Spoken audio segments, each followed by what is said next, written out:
இந்த கரூர் மக்கள் இவங்கள மாதிரி ஒரு பாவம் பண்ணவங்க யாருமே கிடையாது அப்படின்னு சொல்லலாம். இந்த 2026 தேர்தல் மிகப்பெரிய வரலாற்று சாதனை அப்படின்னா, அதில அழிக்க முடியாத மிகப்பெரிய கரும்புள்ளி என்னன்னா, கரூர் இன்சிடென்ட் அப்படின்றது தான். இந்த இன்சிடென்ட்ல நடந்த சம்பவங்கள் எல்லாருக்குமே ரொம்ப தெளிவா தெரியும். அ எதனால நடந்துச்சு அப்படின்றது. அத மீறியும் என் மேல பழி போடுறீங்க, என் மேல பழி போடுறீங்கன்னு சொல்லி தொடர்ந்து பேசிக்கிட்டு இருந்தது அது விஜய் அவர்கள் மட்டும் தான். வேற யாருமே கிடையாது. தொடர்ந்து விஜய் அவர்கள் மட்டுமே என் மேல பழி போடுறீங்க. எங்க திருச்சி போனாருன்னா என் மேல பழி போடுறீங்க. வேலூர் போனாருன்னா என் மேல பழி போடுறீங்க. இன்னொரு பக்கம் கரூர் போனாருன்னா என் மேல பழி போடுறீங்க. இப்படி எல்லா இடத்துலயும் அவர் மேல பழி போட்டதா அவரே ஒரு பிம்பத்த கட்டமைச்சுக்கிட்டே இருக்காரு. ஆனா உண்மையிலேயே அங்க யாருமே வந்து திமுக தரப்புலருந்து யாருமே உங்க மேல பழி போடல. அதிமுக தரப்பும் பெரிய அளவுல உங்க மேல பழி போடல. அவைங்க காப்பாத்தி தான் விட்டாங்க உங்கள. இவைங்க தான் பாதுகாப்பு குடுக்கல. திமுக காரங்க தான் பாதுகாப்பு குடுக்கல அப்படின்னு சொல்லி பெரிய அளவுல அவங்க போட்டிருந்தாங்க. ஆனா அதே சூழல்ல திருச்சிக்கு நீங்க ஜெயிச்சதுக்கு அப்புறம் போனீங்கல்ல, ஏன் 5000 பேருக்கு மட்டும் அனுமதி குடுத்திருந்தீங்க? அங்க திருச்சி கிழக்குல நீங்க ஜெயிச்சதுக்கு ஒரு 5000 பேர் தான் ஓட்டு போட்டாங்களா? ஏன் அங்க காவல்துறை குவிக்கப்படல? கரூருக்கு போகும்போது காவல்துறை குவிக்கப்பட்டது. கரூருக்கு போகும்போது அத செஞ்சீங்க. திரும்பவும் போம்போது. கிட்டத்தட்ட ஜெயிச்சு 2 மாசம் ஆகப்போது. அப்பதான் வந்து கரூருக்கே போனாரு. ஏன்? அதுவும் விஜயபாஸ்கர். எம்.ஆர். விஜயபாஸ்கர் அங்க பதவி விலகுனார்.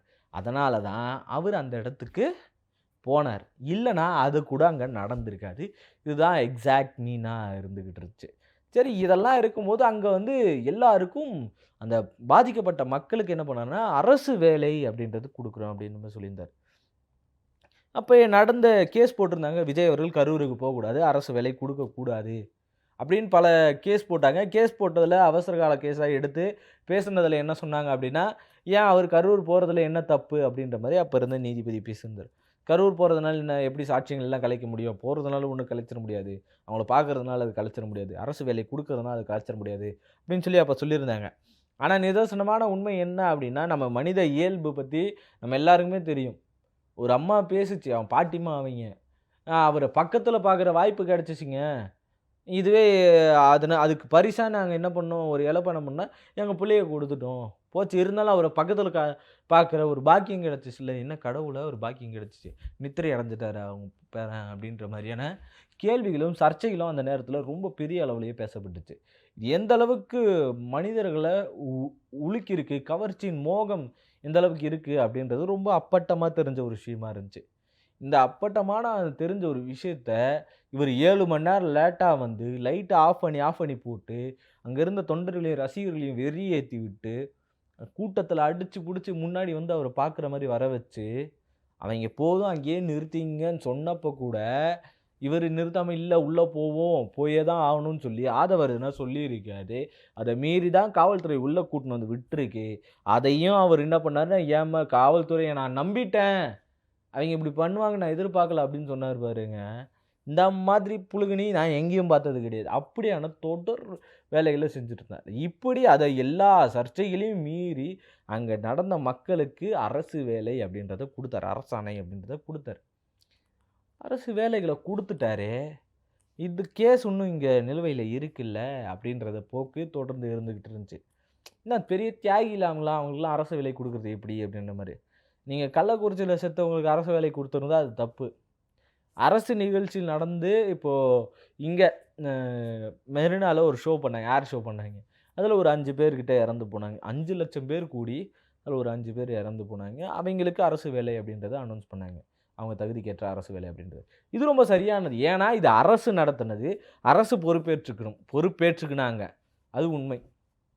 அதே மாதிரி கரூர் சம்பவம். அங்க நடந்த சம்பவம் அரசு நிகழ்ச்சியோ கிடையாது. பெரிய அரசியல் கட்சியோட நிகழ்ச்சி அப்படின்னு சொல்லலாம்.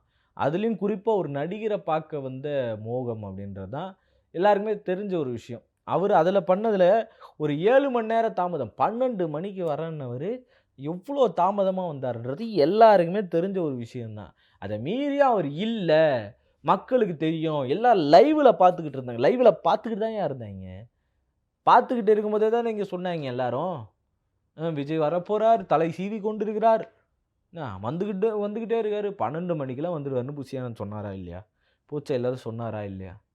இப்ப இதெல்லாம் மீறி அந்த மக்களுக்கு இது இவ்ளோ பிரச்சனைகள் கடந்து, அத்தன பேர் இறந்து, அதுக்கப்புறம் ஒரு 31 பேருக்கு அரசு வேலை குடுத்ததுக்கப்புறம், நீதிமன்றம் அது செல்லாது அப்படின்றத அறிவிச்சிருச்சு. செல்லாதுன்னு அறிவிச்சதுக்கு அப்புறம் நீங்க என்ன பண்ணிரணும், இந்நேரத்துக்கு உடனே மேல் அப்பீல் கேஸ் போட்டிருக்கணும்ல. இதுவரைக்கும் அவங்க வாய தொறக்கல. செல்லாதுன்னு அறிவிச்சா எப்படிங்க அது பண்ண முடியும்? நாங்க மேல போறோம். எங்களுக்கு இது சரிப்பட்டு வரல. ஏன்னா, இங்க ஒரு பெரிய கவர்ச்சி குடுத்தாச்சு. ஒரு திரைமறைவுக்கு பின்னாடி என்ன நடக்குதுன்றது யாரும் யோசிக்கிறதே கிடையாது.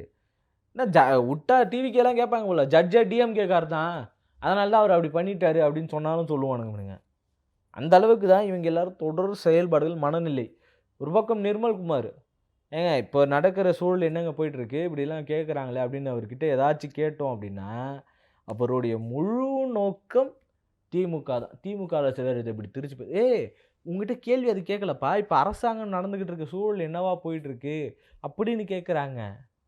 அதுக்கு திமுக தான். இந்த கண்ண மூடிக்கினே திமுக, திமுக, திமுக, திமுக.